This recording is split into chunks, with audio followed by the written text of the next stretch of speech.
Hello, আসসালামু আলাইকুম। আমি মুইন, কম্পালসারি ইংলিশ উইথ মুইনের পক্ষ থেকে তোমাদেরকে স্বাগত। আজকে আমি যে ভিডিওটি নিয়ে কথা বলছি সেটা হচ্ছে 2015 সালে অনুষ্ঠিত ডিগ্রি কম্পালসারি ইংলিশ থার্ড ইয়ারের টপিকস হচ্ছে ডাব্লিউএস কোশ্চেন।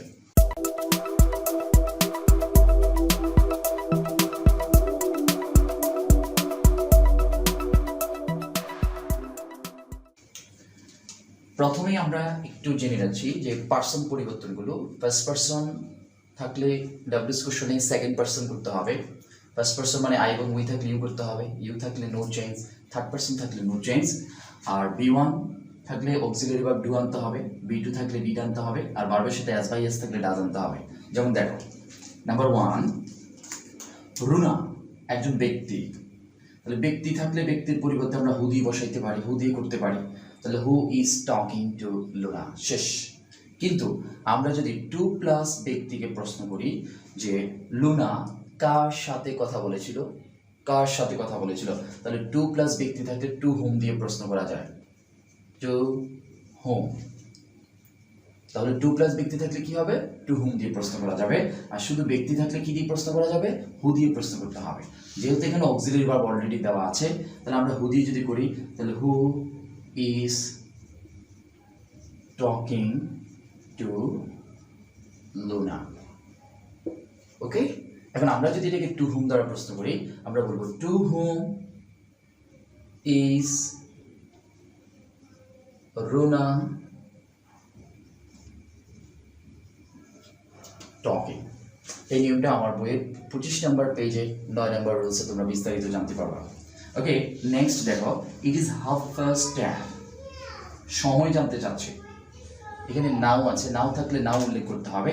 সময় জানতে চাইলে তখন আমাদেরকে প্রশ্ন করতে হবে হোয়াট দিয়ে।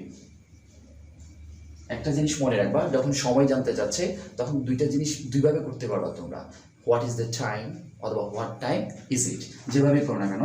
তাহলে হোয়াট ইজ দ্য টাইম নাও। তাহলে যেহেতু নাও আছে, নাওটাকে ব্যবহার করতে হবে। এটা আমার বইয়ের 22 নম্বর পেজের রোল 2 তোমরা এটা পাবা।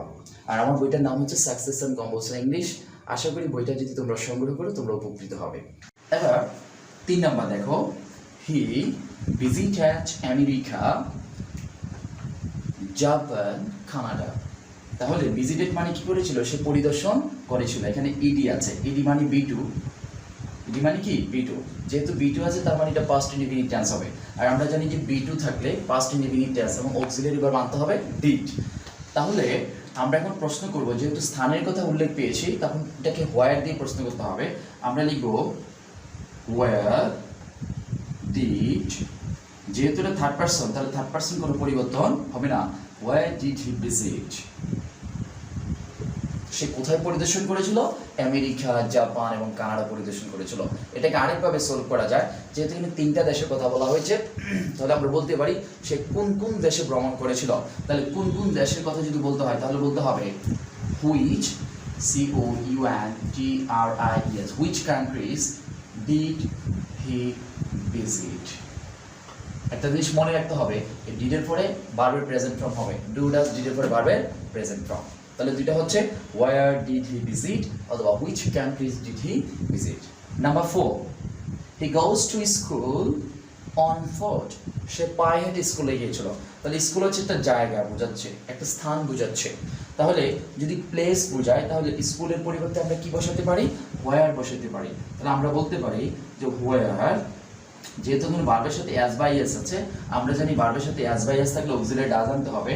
তাহলে where does he go on foot,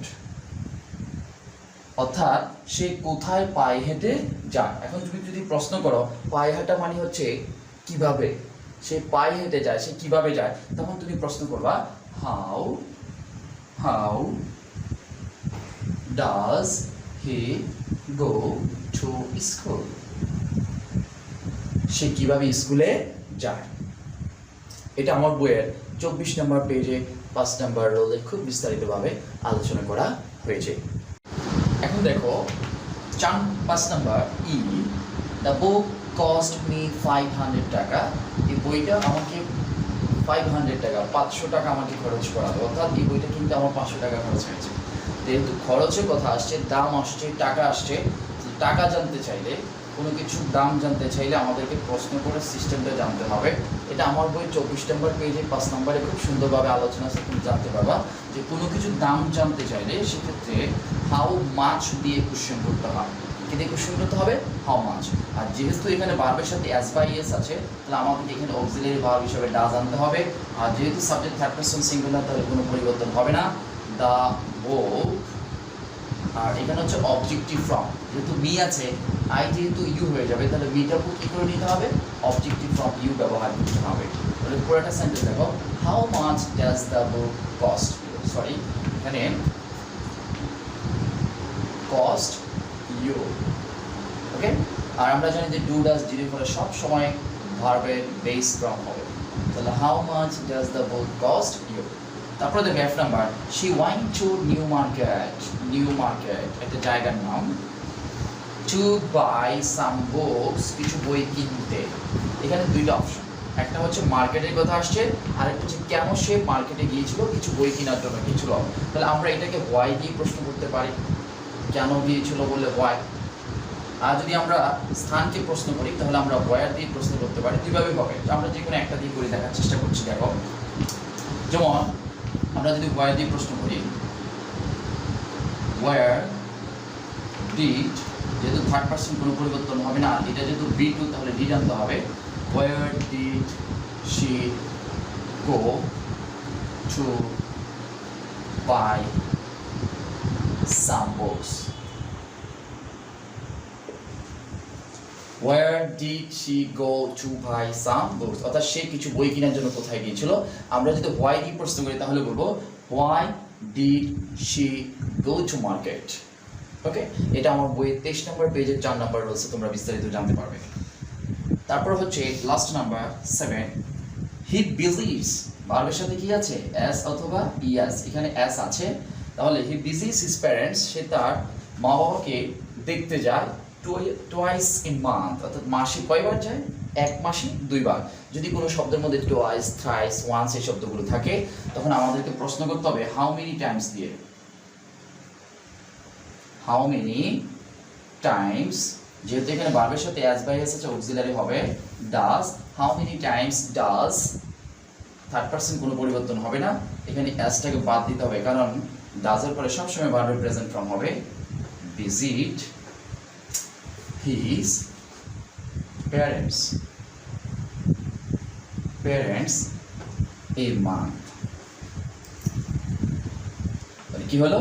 a month, তাহলে his parents a month, অর্থাৎ how many times, কতবার, does he visit his parents a month, এক মাসে তার মা বাবাকে কতবার সে দেখতে তার পরিবারে যায় অথবা বাড়িতে যায়। তাহলে আমরা এখানে 7টা সেন্টেন্সে এটা বোঝানোর চেষ্টা করছি যে ভেরি ইম্পর্টেন্ট রুলসগুলো তোমাদের পরীক্ষায় আসছে এবং তোমাদেরকে এই জিনিসগুলো বারবার প্র্যাকটিস করতে হবে। প্রিভিয়াস কোশ্চেনগুলো তোমরা যদি 10 থেকে 15 বছরের কোশ্চেন সলভ করো, আশা করি ইনশাল্লাহ তোমাদের পরীক্ষা কমন আসবে।